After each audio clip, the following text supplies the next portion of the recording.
आपको बता रहे हैं, शहर कायद में मारूफ कंपनियों की जैली दवाइयाँ खुलेआम फरोख्त होने का इंकशाफ हुआ है, जिसके बाद शहरियों से अपील की गई है कि सिर्फ रजिस्टर्ड फार्मेसी से ही दवाइयाँ खरीदी जाएं।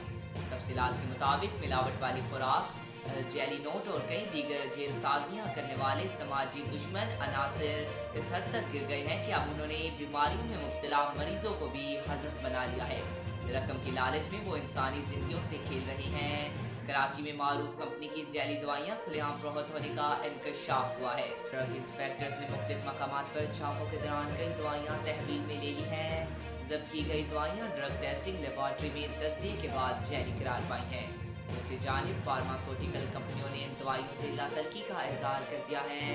सरबराह ड्रग टेस्टिंग लेबॉर्ट्री ने भी शहरियों को जैली दवाइयों से खबरदार किया है और अपील की है कि शहरी सिर्फ रजिस्टर्ड फार्मेसी से ही दवाइयाँ खरीदें। मसला इंतहाई अहम है, फौरी तवज्जो की ज़रूरत है।